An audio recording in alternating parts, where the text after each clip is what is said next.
There had actually been a revolution in Massachusetts in 1689 when the Stuart monarch, when James II was overthrown in England. The clergy led the way in overthrowing the governor of the Dominion of New England, whose name was Edmund Andros.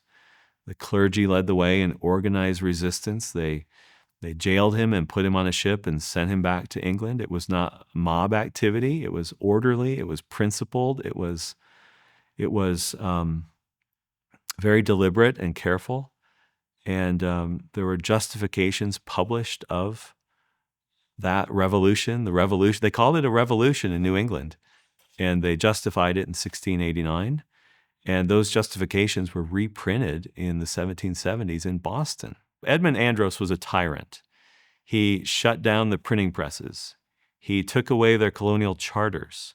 They couldn't leave the Dominion of New England without royal permission. He suspended habeas corpus. He jailed clergymen who protested without charging them with a crime. He actually took away their land ownership. This is real tyranny. Edmund Andros in the Dominion of New England in the 1600s was a real tyrant. And so when you get to the Revolution, they know what they're doing. They have the legacy and the heritage of resisting absolutist government oppression. And so one doesn't have to look very far outside of their own history and their own tradition to understand how they saw themselves. They saw themselves as carrying forward the fight against absolutism. That's what the revolution's all about. The fight against an absolutist government that would eventually consume not only their civil liberties, but their religious liberties as well. It's not about tea and petty issues of taxation. It's about the principle: do we submit to a tyrannical and absolutist government, or is it our moral duty to resist and to potentially overthrow the government? That's what the revolution's about.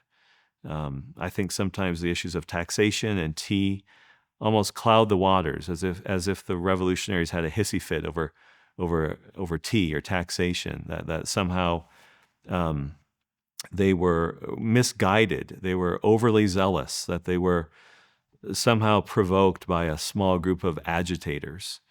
And that's just not the case. If you understand anything about British history, you understand that there's a long-standing war against absolutism.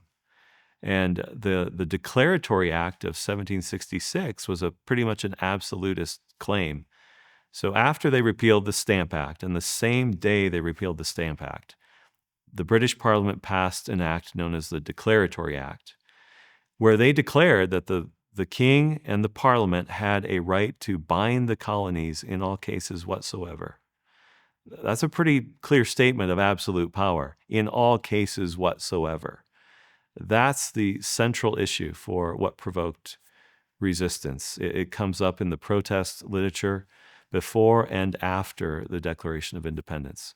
It's actually one of the grievances listed in the Declaration, is that the king has asserted a right to bind the colonies in all cases whatsoever. That's what they're against, an absolutist claim. In all cases means in all cases. They could establish the Church of England. They could take away religious liberty. They could tax anything they wanted to at any level they wanted to, and there would be no recourse. There would be nothing that the colonists could do about it. And the Declaratory Act was modeled after the Irish Act, which was imposed upon the conquered, subjugated people of Ireland in 1719. The wording is almost identical.